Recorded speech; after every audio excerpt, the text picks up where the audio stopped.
Well, hey there, everyone, and welcome to episode number 9 of the Just Asia podcast. I'm your host, Kevin O'Shea, a Canadian with 21 years here in Asia.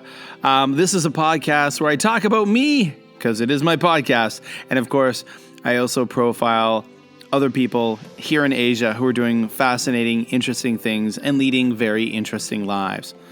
Going to profile people who live in Japan, Korea, China, Malaysia, and lots of other places. And you know what? With the last episode last week, episode number 8, I was able to catch up, have a bit of a reunion in a way with Andrew Higgins in Japan, as he's known on YouTube.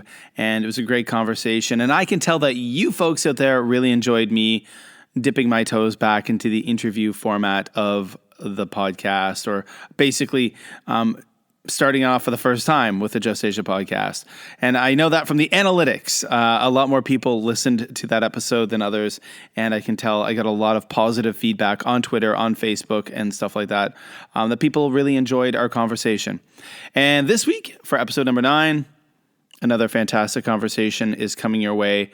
Another very fascinating and interesting person who is living in Japan. This week in episode 9, I had the fantastic chance, the wonderful chance to sit down with a fantastic Riki Ohkanda, and she is an American who has been living in Japan for quite some time, and she is the person behind the Twitter feed Paprika Girl. And if anyone is interested in Japanese culture, traditional Japanese culture, especially kimono culture and kimonos, Riki is someone you definitely want to follow on Twitter, and you want to hear our conversation in this episode of the podcast. She's also has now become a TV personality in Japan, recently being featured on an NHK World TV show about the famed historical traveler Isabella Bird. So guys, everyone out there, just sit back and listen to this fantastic conversation. I'll talk a little bit after the interview about what's been up with me recently. And of course, all the links and stuff that are pertinent to this interview, to this episode, are all in the show notes down below. Go click on those and stuff. But hey, let's get started. Welcome to episode number 9 of the Just Asia podcast. And in this episode, I am very lucky, very fortunate to be chatting for the very first time with Riki Ohkanda. Riki, thank you for coming on the podcast. Thank you very much for inviting me, sir. Awesome. And you are known as Paprika Girl on Twitter. Yes. Am I saying that right? Okay, That's awesome. Right. Nice. And I've been following you for several years on Twitter, and I always enjoy your Twitter feed and the things that you're doing. And it's really cool to finally be chatting with you in person via Zoom. It's so much fun. It's fun to put like a face and a voice to the person on the other side of the icon. Yeah. So it's really nice to talk to you too. Yeah, that's one of the cool things. Folks out there listening, just before we hit the record button, Riki and I were discussing how that's one of the neat things about doing the kind of social media content creation thing. It's really neat to meet those other content creators who you've been interacting with for years digitally. And I guess we're still interacting digitally now, but we can see each other, and it feels a bit different for sure. Yeah, so I was wondering if you could tell the listeners out there for the Just Asia podcast just a little bit about yourself and about how you found yourself in Japan. Born in Chicago, but I wasn't raised in Chicago so much. I was one of those expat kids. So Dad decided to move abroad, and I went everywhere with him. So I think I moved the country at least once every 2 years. I was in another country. So I was used to being abroad. So when I heard that you were an international school student, I was like, oh, well, I studied in quite a few international schools abroad. Yeah. And so when I went to college eventually in the United States over in Chicago, I was there for about a year and a half when I realized, wait a minute, what am I doing here? I could go anywhere in the entire world. And I wasn't really all that interested in being in Chicago at the time. Okay. And someone just mentioned Japan, and it kind of grew from there. I'm like, okay, well, let's see if I can go there. And so I found a school which was in Japan, ICU over here in Tokyo. Okay. And I just transferred. And when I transferred there, it was so natural a transfer that I didn't even think twice about it. And I've been so used to living in different countries around the world anyway. So it wasn't like I felt out of place or anything like that. Like many people, they have the homesickness, but I didn't really have a home until then. So there was no transition period. It just kind of meshed. And Okay, then wow. suddenly now I've been here 20 years. So Wow, there's so many wheels have been turning in my brain just as you're saying this. Right now, like I'm thinking about, okay, those experiences you're talking about. I'm thinking about me as a father of two international kids. So the term that we use a lot these days is third culture kids, and oh, it yes. sounds like that's what you grew up as a third culture kid. You've got parents from one place, and you're growing up in this other culture, learning different languages. Had you ever lived in Japan during that time when you were moving around the world with your father's job? No, Okay. my father's job was it was completely based in Europe and the Middle East. Oh, okay. So there's not one country in Europe that I haven't been to, Oh, wow. and every single one of them. And even I've been to many countries in the Middle East, although I can't really say I toured around because during that time I usually stayed in the hotel. Okay. But Dad was out doing his thing. But I've been absolutely everywhere over there, but nothing in Asia. Oh, okay. Oh, wow. Okay. So for again, like thinking back to my own kids who are just, we're off to another country. This is my 21st year in Asia. And even to me, like I don't feel homesick at all anymore. I miss things. To be honest, if I feel homesick, I feel homesick for Japan, which some people find odd, but maybe you're not finding that I odd. think They're listening. But I mean, I suppose it was a very formative time of my adult life that I was there. I got married in Japan. I had children in Japan. I started a family in Japan. So I have a lot of special memories. And in the last episode of the podcast, I had Andrew Higgins on, Higgins in Japan from YouTube.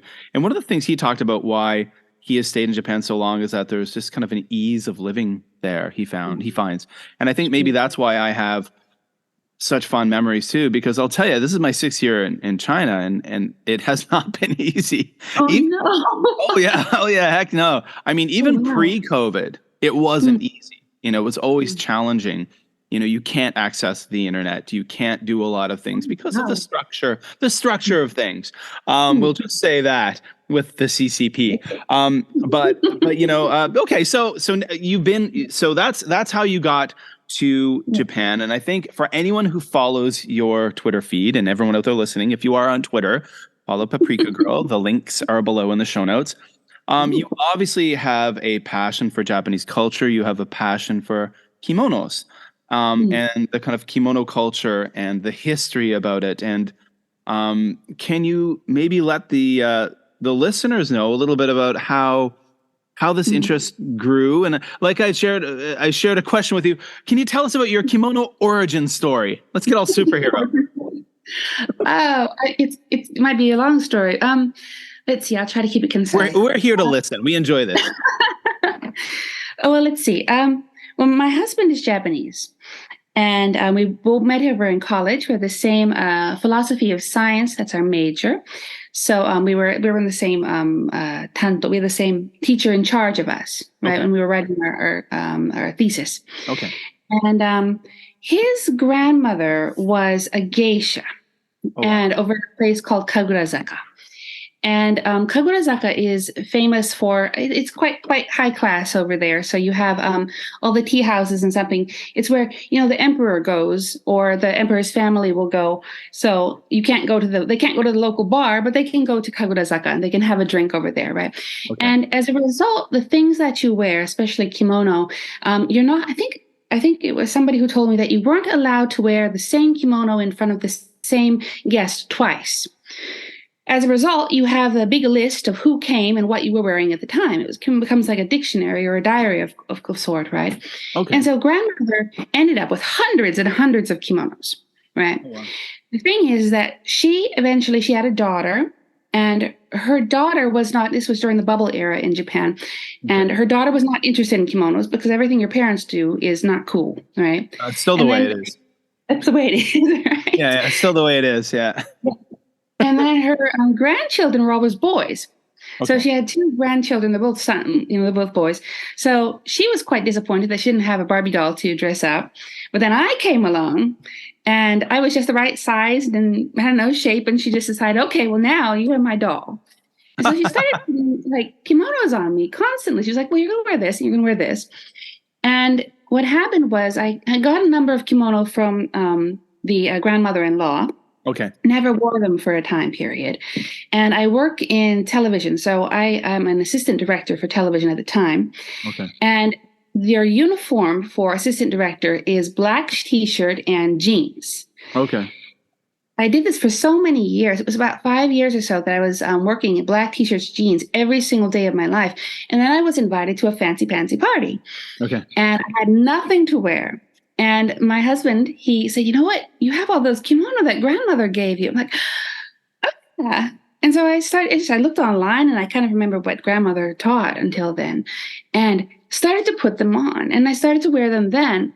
And I realized I had a choice in my closet between black t-shirt and jeans or kimono. And that's all I had. I couldn't afford anything. Wow. Of course, I was, was an assistant director. We don't make any money, right? So it was a choice between that or that. So when I wasn't filming, I ended up wearing kimono. And of course, once you start wearing it, then the nice grandmothers around you, and of course, the grandmother-in-law, they'll start to tell you what you did right, what you did wrong, and how to use the kimono this way or that way, and what kind of material it is that you're using. Okay. Yeah. And it spreads from there. Mm. So once you start using it every single day, it becomes second nature. And then the whole world your world changes to support the kimono lifestyle. Okay. Right? It just kind of fits, That's an interesting thing. Like you mentioned the kimono lifestyle. I remember, I want to say maybe 15 years ago or so, my wife started getting interested in kimono. And this is when we were living in Kobe. And she actually took, like a dressing course. So every Saturday she would go to this school and learn how to wear kimono, which as the new green foreigner to Japan at the time, I scratched my head like, why would someone have to take a course to learn how to date? It's like a robe. You just throw it on and tie it up and off you go. And oh gosh, I was wrong. And I remember my wife was able to get a kimono from her aunt, and then we would go obi shopping, and I realized the financial commitment that sometimes is really put in there. Even on the low end, wow. But I can remember my wife practicing at home and then asking me to help her sometimes and learning how complex it was. And I remember actually my wife even we were talking about this recently. She got a shoulder injury from dressing in kimono. Like it was like a rotator cuff thing from like putting stuff on in the heavy kimonos and wearing things. And I don't know if this is an odd thing that happens or doesn't happen to people, but yeah. So you're in this kimono culture. I'm just curious to hear a little bit more about this. So I mean, I see your Twitter, and you're always showing these wonderful things that you're wearing, and you talk about on Twitter about what you're wearing and kind of the material and the obi and what it looks like and kind of some of the representations. As you got deeper into it, aside from say your grandmother-in-law, who is teaching you these things? What does that culture look like, or what does that kind of community look like for you? There's a little bit of history there. You see, I think I mentioned that the mother-in-law during the bubble period, she didn't wear a kimono, right? Yeah. But it was post-war, and during that time, the thing is that kimono, it's what you said now about you were saying how a green foreigner just thinks you throw it on. Yeah. Well, the thing is that's exactly what it was. You're not wrong. And kimono, in my experience, kimono, it really should be looked at like that, because this is kimono. Literally, the word means something to wear. It's not a ceremonial garment. It's not a special hoity-toity thing you're supposed to dress up for. It's just clothes, right? Okay. And grandmother didn't learn from a lesson. I didn't learn from a lesson. We didn't go to classes to learn how to wear kimono. It was you do it by trial and error, and then you see something that someone else is wearing, you think that's really awesome, and then you mimic that. And that's the way it always was until recently. And then, like I said, it skipped that generation of the bubble generation of people said it's not cool anymore, and the knowledge became lost. And part of that, then when the knowledge gets lost over a generation, people they want to get back into it, but they don't know how. So they think they have to have a special reception or something like that to wear it to, right? Even though it should be thought of just like jeans, right? The thing is that if there is a special reception, there is a specific way of wearing them. And that has to do with the kind of kimono you can wear. You don't wear a three-piece suit to every, bar drink, Yeah, yeah, And yeah. so it has to teach you how to tie the tie, right? Yep. Essentially. So that's why if you go to these places where they'll teach you how to wear a kimono, yes, it's useful essentially, but they're also going to teach you the really complicated ways of dressing, where you're going behind your back and you're pulling your kimono up in strange ways, and people don't wear those on a daily basis. So if you go to a lesson or a course or something, you are going to learn how to, stretch your back in strange ways to put on things that you really ought to have someone to help you do normally, Okay, yeah. right? But that's the thing. And get that shoulder injury. Yes, you could get shoulder injury because it's not natural to do that, and they didn't do that in grandmother's era. Okay. You see. So what I'm trying to say is, well, you also mentioned that whole the Twitter thing. Why do I put these up on Twitter? I realized that when I was wearing kimono, and I start to wear it on a daily basis, we have that generational gap. And so you'll have a lot of, especially as someone who's working on a film crew, when I'll go to the meetings dressed in kimono, you'll have the young people coming up to me and saying, I really like kimono. I want to learn how to wear it. My grandmother has one, but my mother doesn't know how to put it on. And I don't know when I can use it. What should I do? And I decided, well, what I should do is that I should just show them that it's a normal thing to wear every single day, unless you're on set, of course. And in order to do that, I thought, well, I have to make it more common to have kimono in front of you. And so I don't know why I started putting them on Twitter. I think it was just someone mentioned something on a set sometime, and I was like, well, I wear them every day. And she said, why don't you share that? I'm like, oh, okay. And but by doing that, I'm kind of hoping that everyone can look at it and see, like, you don't have to wear the fancy ones. You can just wear them casually. You can go out drinking in kimono. You can ride a bicycle in kimono. You can go out shopping in kimono. And that's the kind of image I'd like to kind of proliferate. I want everybody to try, Yeah, nice. Which kind of leads into like I'd asked you earlier, or I'd asked you in a question about, the reasoning why. I suppose, one of the things, I mean, I've been following you on Twitter for quite a while, but I've listened to your interview when you were on JJ Walsh's podcast, Seek Sustainable Japan. I love her stuff. I love what she does. Love what Joy does. I was on like, I think episode 150 or something. I was talking about like nature in Japan and stuff. And yeah, I saw that.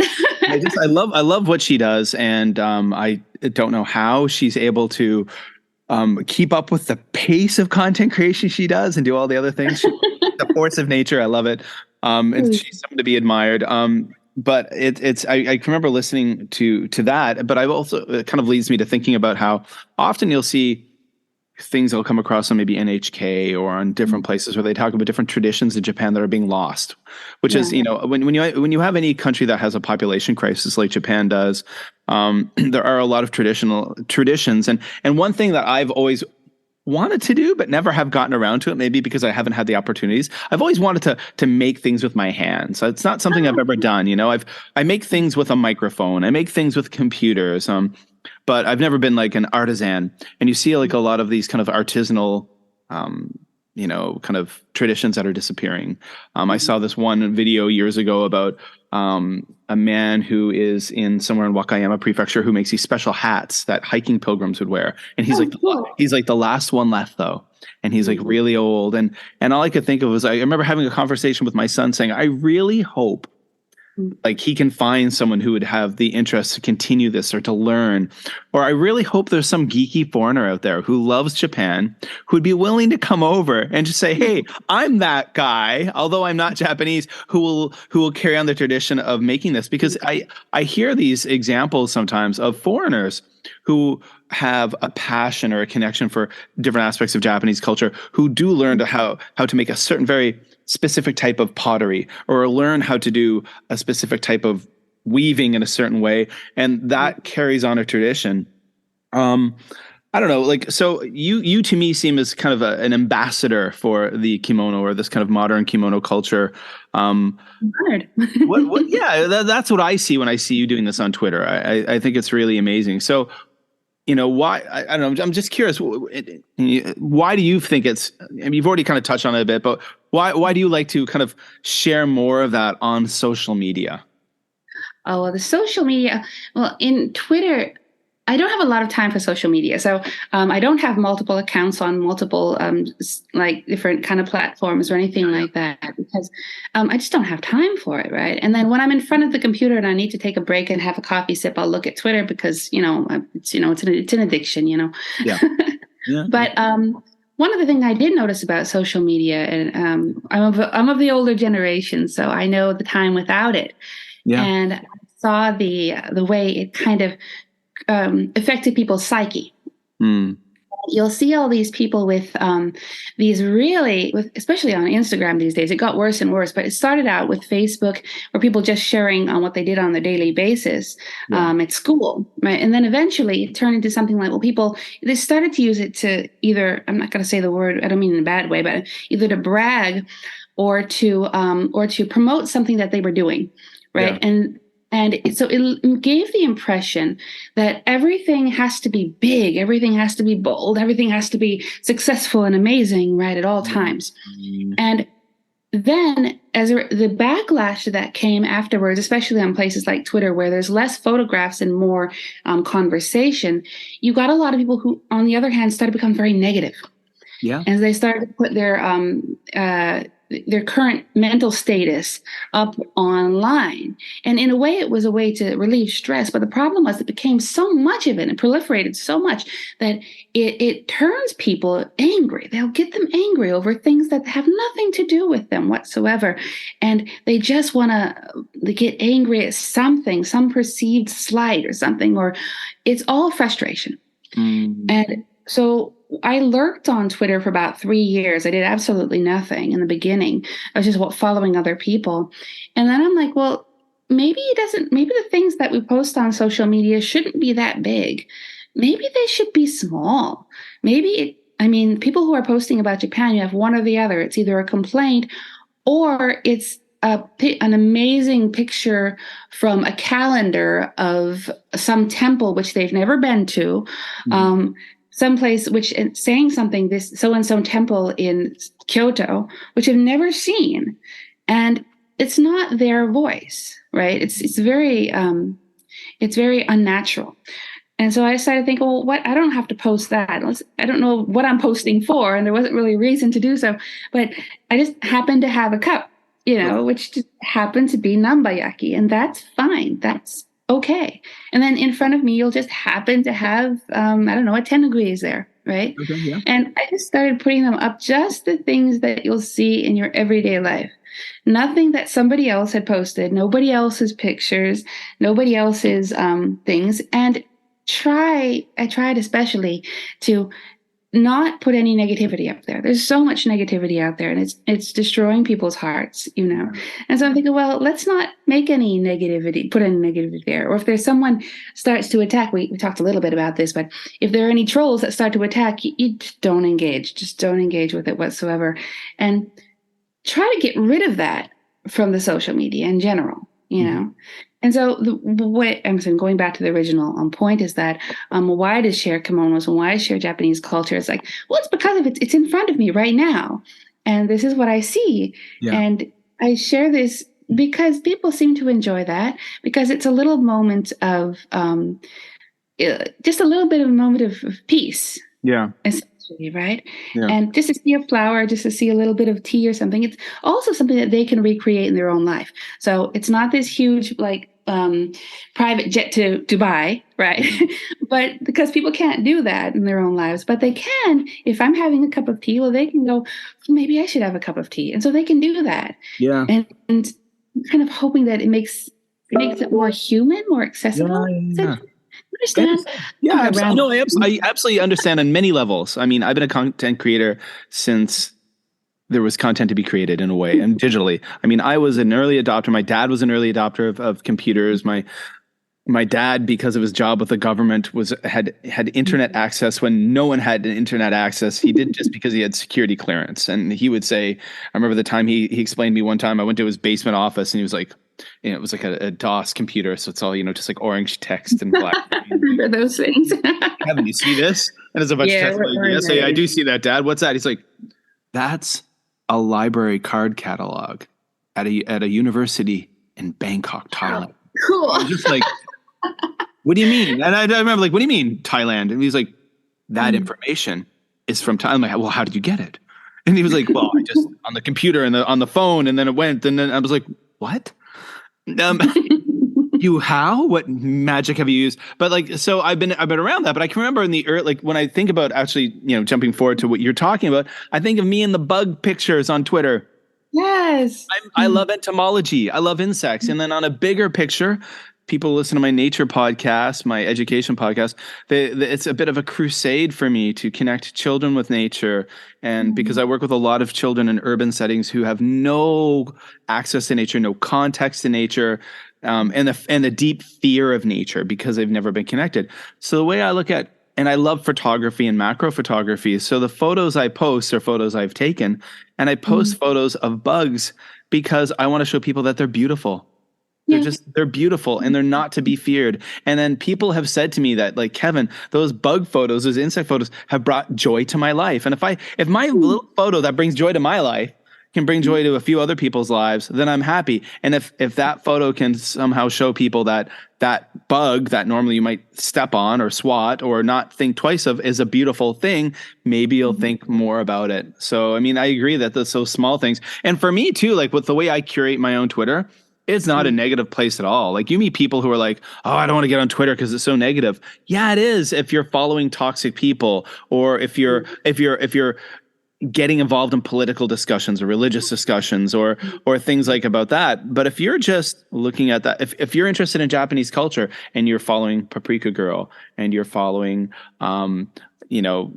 all those people, like I like the Bean Pod, Casey Bean, all this neat. I love Bean Pod. I love that stuff. And then there was recently a pretty epic Sakura photo war between him and Gaijin Mama, where they were just outdoing each other with pictures they were taking of the cherry blossoms. I'm like, that's the kind of war I can get behind when you're just trying to outdo each other with beautiful pictures of flowers that they're taking around them. But okay, so I mean, you're doing more than just Twitter. I mean, you shared on Twitter that about the a TV show that you're on, a Journeys in Japan show on NHK World Japan called With Isabella Bird on the Road to Nikko. And I was wondering, and that's on YouTube, everyone, and I will share a link to that.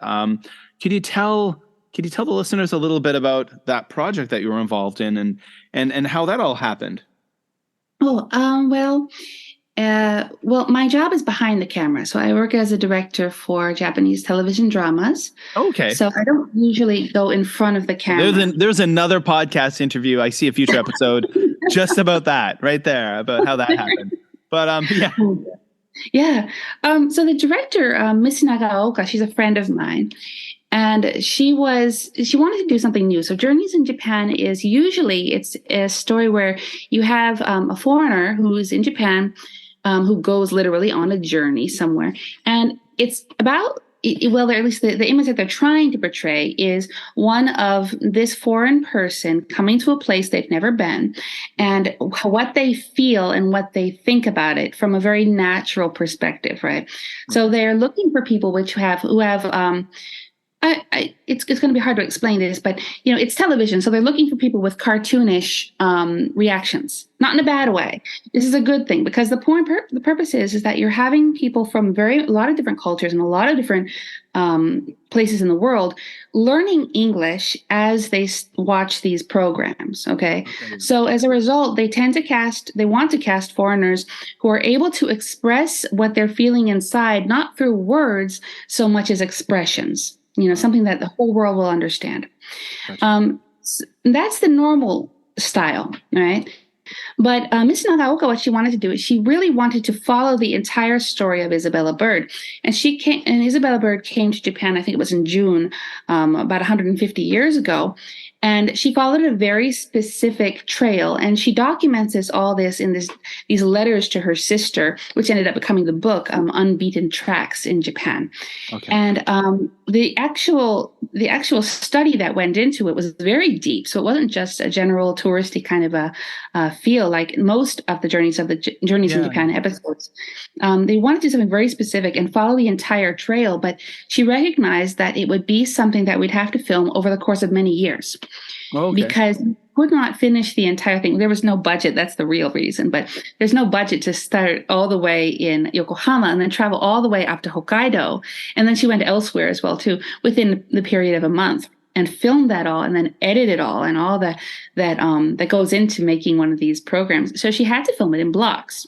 Okay. And in this journey, so the producer allowed it to happen, but they wanted a presenter which was not someone who would come there and just experience things, but who would be part of the guide for the story. Okay. And that's a different format than they usually use, but they allowed it for this particular project because of the nature of the journey that would be happening, right? Mm-hmm. So I did only the first part of this. I'm going to do later parts as well too, but the next part, this is going to be a multi-part series, but it'll be over the course of, I think it's 5 years that we're filming this. Oh, okay.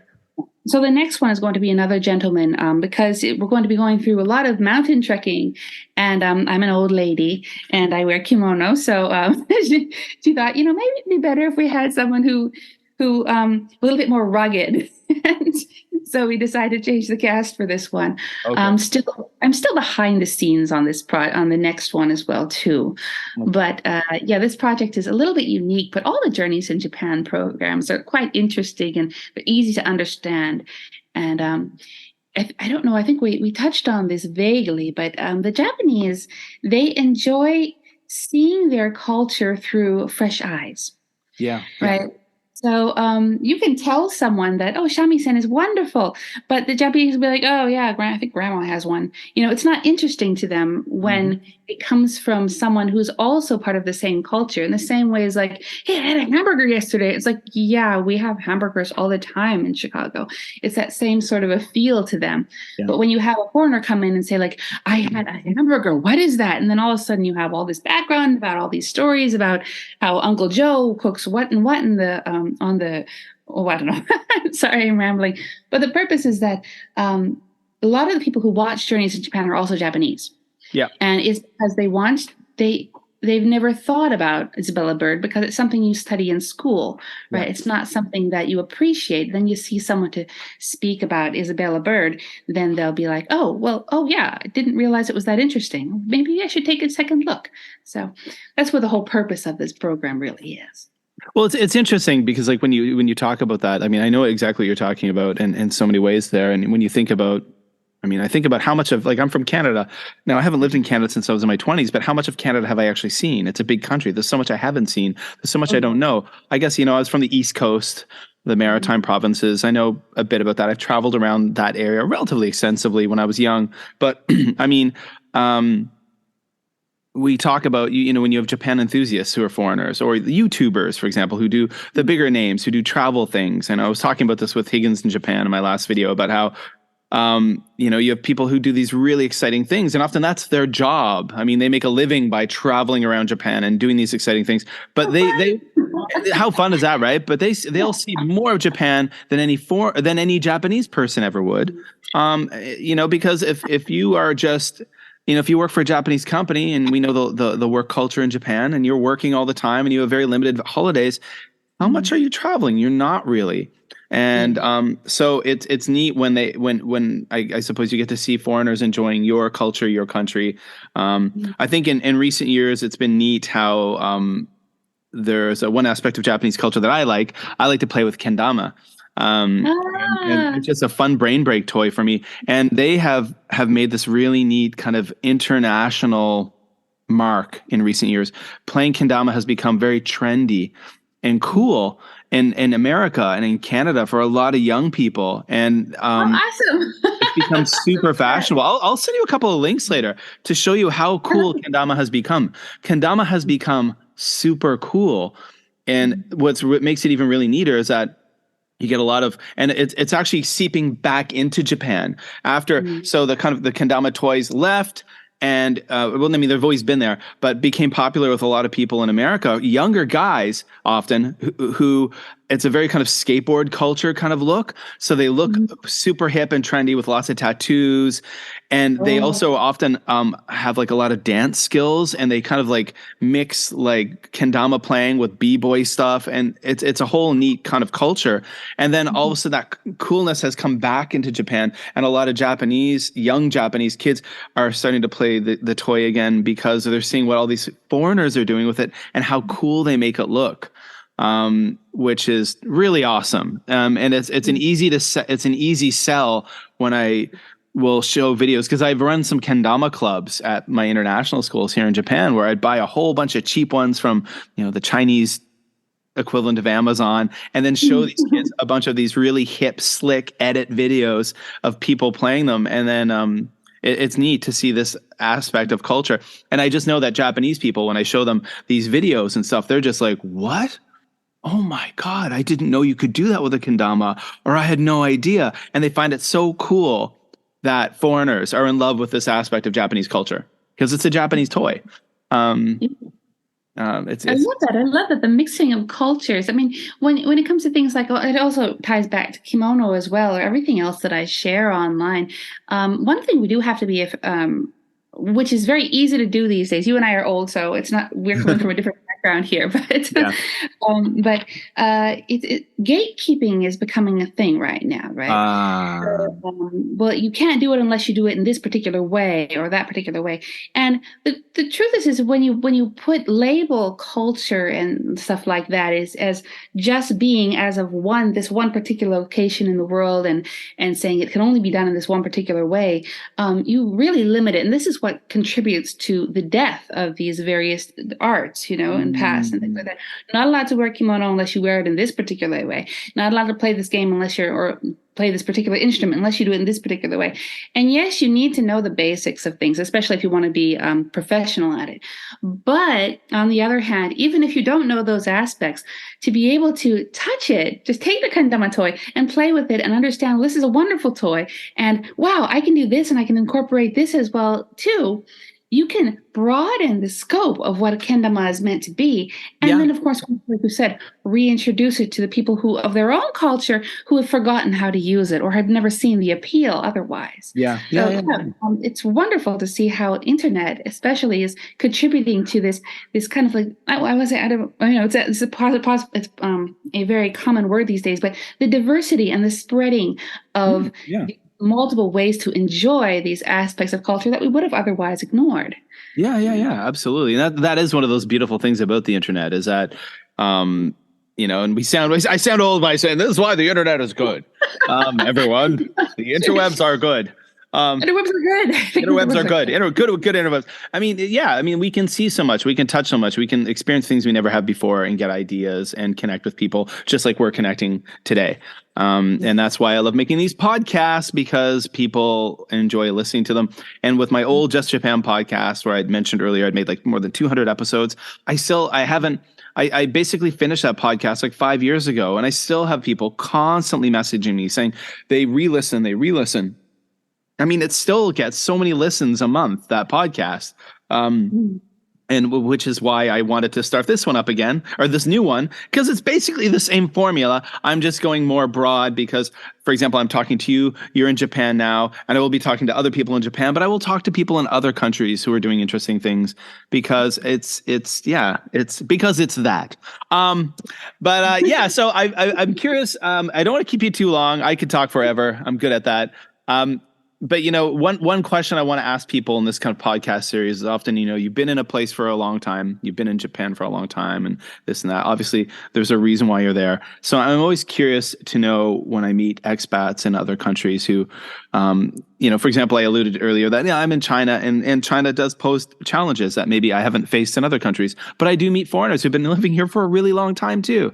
And I wonder why often. And, my last episode, Andrew Higgins mentioned this kind of sense of ease. It can be easy to live in Japan, even if you don't speak Japanese, for many people. So, obviously you've already mentioned that your husband's Japanese and you've got, obviously there's that connection, but what has kept you in Japan for 20 years? Oof.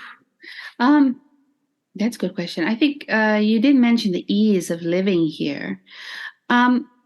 One thing that I do think is kept me so interested in Japan is that it's never been boring, Ah, right? So there's always been something which I didn't know, and I just I love learning stuff. So even on, if I have a few moments or everything, I like films that are slightly educational in nature. I yeah, like books that will teach me something new, even if it's just from a story perspective or whatever it may be. yeah. Um, I want something that constantly engages me and makes me think again and again and again and want me to learn about more. And what I don't know how to explain this, but uh, there's a word in Japanese, it's kiriganai. So the word kiriganai means there's no end to it.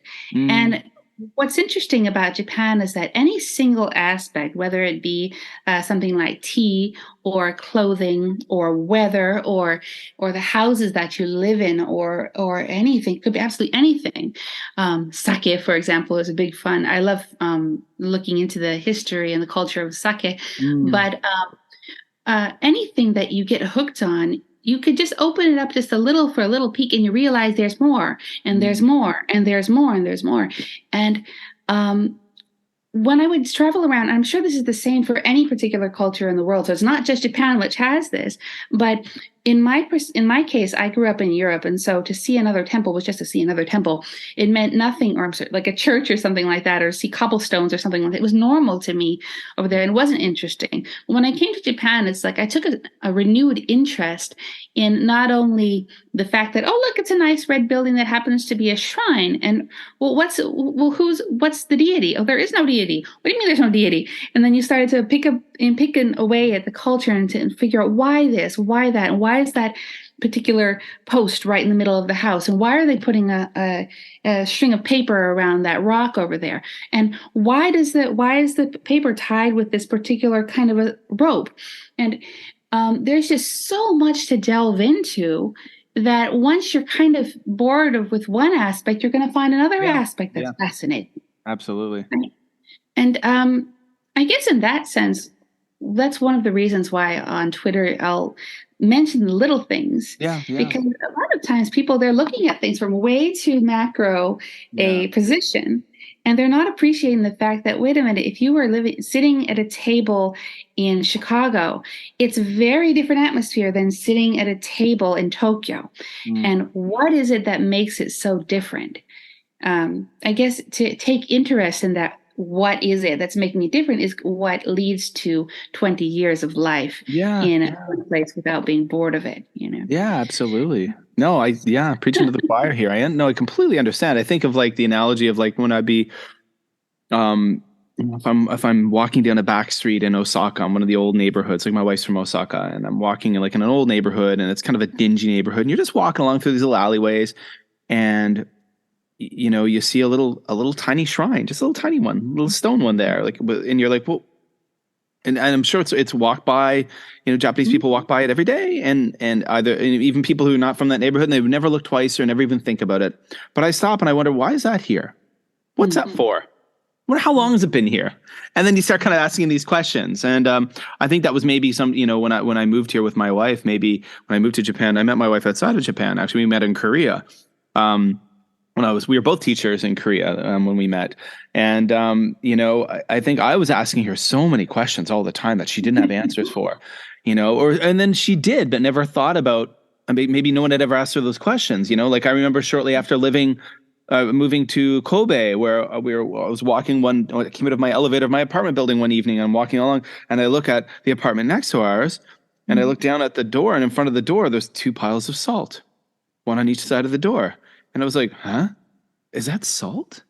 Mhm. Oh, and I remember like looking at it and scratching my head and then going inside the house. I'm like, to my wife, hey, like, what's our neighbors, blah, blah. And then she's like, well, maybe they were at a wake, and maybe they were just probably at a wake. Maybe someone died, and it's a protection. Maybe they were at the wake and coming back. And because I remember the first time that I went to a wake, they gave me a pack of salt, and they told me to, was it put on my shoulders or something? They had told me to. This was in Himeji, and I was like, "Why?" And it's like, "Well, it's to kind of protect yourself from any basically bad juju, any Yep. bad stuff." And I was like, wow, okay. And then I thought to myself, well, you know what? We have similar superstitions where I'm from in Eastern Canada with with salt and protecting and this and that. So, no, it's fascinating. That's why I love Japan so much too. It's always keeping me fascinated. You know, I don't want to keep you much longer. We're getting close to 11 o'clock. No, wait, 12 o'clock lunchtime, your time. I'm an hour behind you. I'm an hour behind you. But I mean, it's absolutely fascinating chatting with you. I love what you're doing on Twitter and stuff. And I'm just curious, you know, you do a lot, I think, with your Twitter and also, you know, obviously with the work you've done on NHK to introduce a lot of neat aspects of Japanese culture to people. And I did send you a question. I'm curious for people out there who are interested in Japan, who've never been there. What are some things? And I think you're a person who looks at the small things. I've definitely had that from chatting with you. But what are some tips and advice you might give to people who are maybe new to Japan or coming to Japan to kind of, I don't know, experience overlooked aspects of culture? How it's a bit. Well, one of the things, if you're a traveler in Japan, I think that the biggest advice that I would give to anyone would be that don't make a tight itinerary. Okay. Yeah. That's really big. I remember that, you know, I don't remember who it was, but occasionally you'll meet people who will have this like really tight itinerary where they'll be like, okay, we'll spend an hour here, then we're going to take a walk over here, and then we're going to eat this, and then we're going to go do this. And when they do that, you're not giving yourself any time to just be. And a lot of the Japanese culture, and I would say this about a lot of cultures, it's not just Japanese, but there used to be a sort of a moment where you're supposed to just exist and not fill it with noise. And I think that's reflected in a lot of the old arts and the haiku and the cherry blossom appreciation, things like that. But that just be moment is the culture that you're looking for. So what does it mean to be the real Japan, as it was said in, I think, who wrote that book? It was A Passage to India. That's right. Okay. Looking for the real India. And then there's this person who's constantly traveling India as quickly as possible, looking for the real India and seeing things, but not knowing that that's part of what's India. Well, similarly to Japan, of course, to see all these things and see all these locations is not going to show you the real Japan. The real Japan or the real anywhere, it's all involved in the process of just absorbing the fact that you're in a new location, right? Yeah. So, this is important, of course, to travelers as well, but it's also important to new like expats like ourselves or new transplants to the nation, where where people are so used to everything that they had in their past that brought them here, that they're bringing all that with them to the new country. And then they're also bringing their expectations and their ideals and what they think life should be like. And if you don't let go of all of that, then you're going to find yourself at a strange juxtaposition of location where you are and what's inside of your head, right?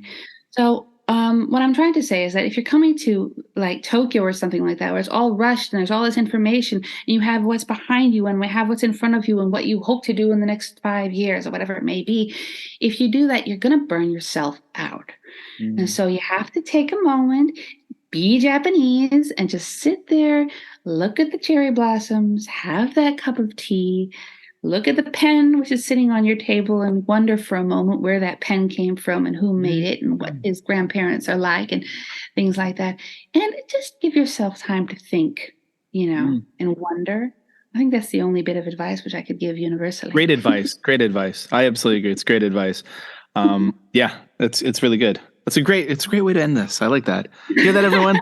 No, but it is so true. It is so true. I mean, I can remember being in an expat bar when I was 25 years old in South Korea and I'll never forget having some hot air filled guy come to me. He was like, literally like, I've been to 35 countries so far. How many have you been to? And you can imagine he's just like ticking off countries in a box. And when I think about that traveling you're talking about, where you have every hour planned out or that detailed trip, it's just you're checking boxes. I've done this. I've done this. I've done this. But I think if someone was to actually ask you to reflect in a few years from now and talk about like, well, what did you take away from that? Or what did something about that place you went to move you, you'd be like, move? Well, my feet moved me. I mean, like that's about as deep as they could probably get, because they were just quickly getting there to say they did it, to get the pictures, to get those Yeah. Instagram moments, those selfies, because that's another big change with social media and culture of travel too. It's people go places to get the selfie, to just say they've been there, right? That's like ticking the boxes, but to slow it down and enjoy, because there's so much to enjoy in Japan for sure. And that's why I'm excited to be moving to another country very soon, in a new culture I don't know anything about. It's just because wow, it's so exciting, and everyone in my family is really excited, because we don't know the language and we don't know the foods, and we know that there's so many cultures all kind of wonderfully, beautifully mashed together in Malaysia, where we're going, and it's going to be so exciting. Yeah. Well, Riki, thank you so much for taking the time to stop by the Just Asia podcast. I really appreciate it. And everyone, follow Riki on Twitter. At Paprika Girl. The link will be below in the show notes, and see all of the wonderful things.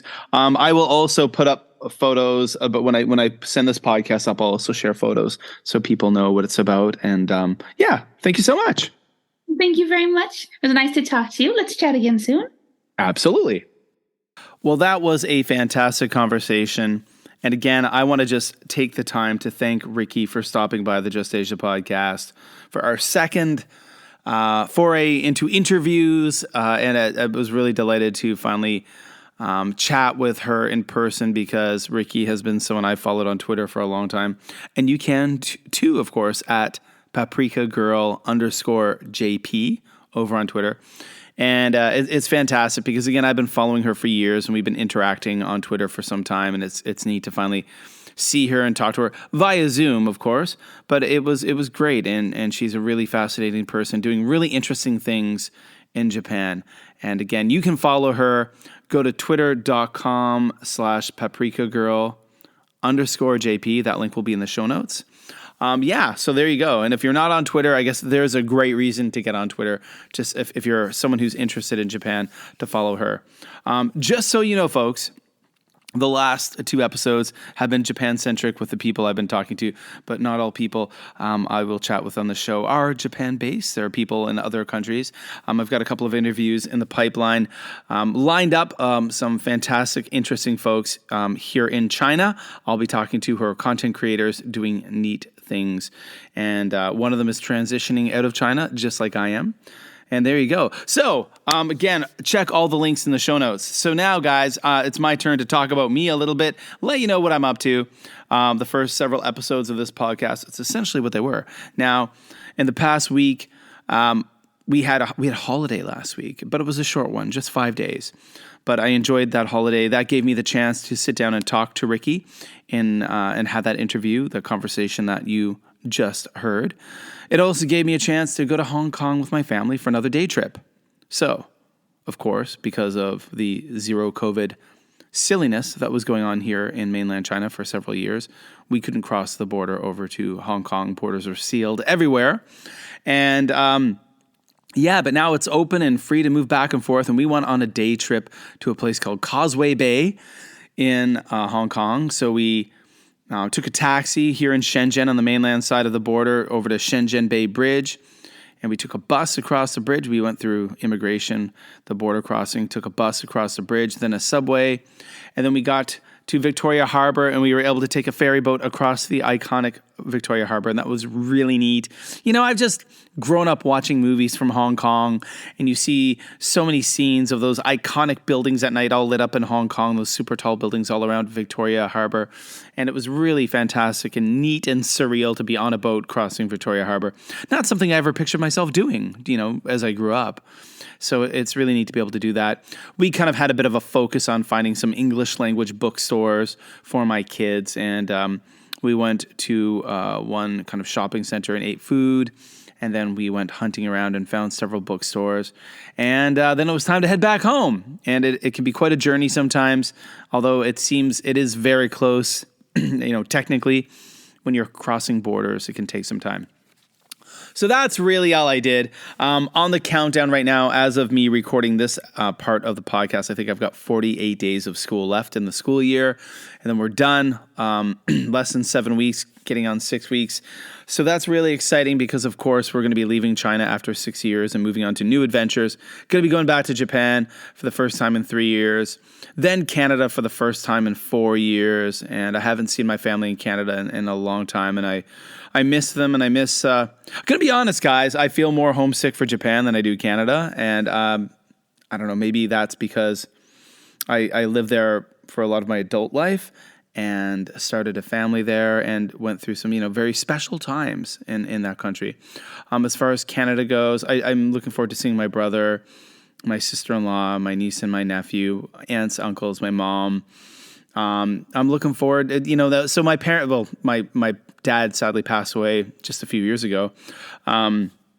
And if some people have been following me on Twitter, you'll notice I've been tweeting some stuff about Parkinson's disease, because sadly that's what my father was diagnosed with just a few years before he passed on. And it was Parkinson's disease that actually took him, sadly.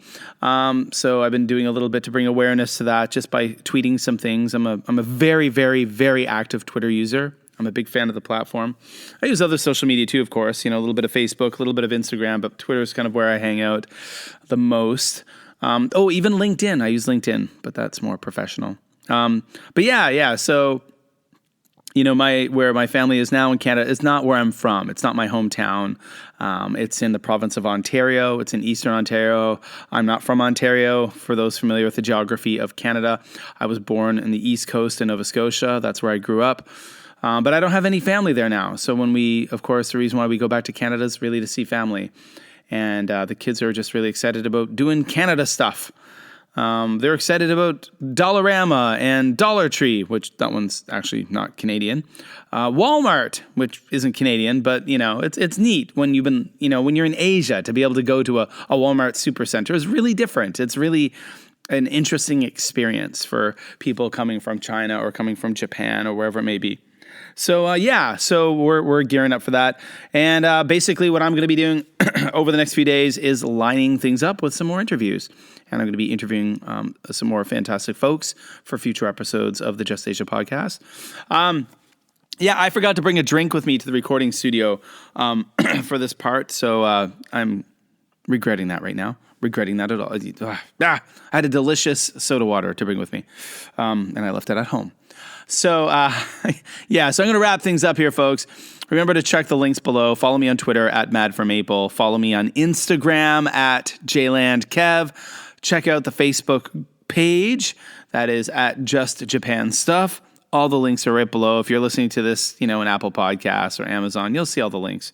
Of course, most importantly today, go follow Paprika Girl on Twitter if you're on Twitter at PaprikaGirl_JP.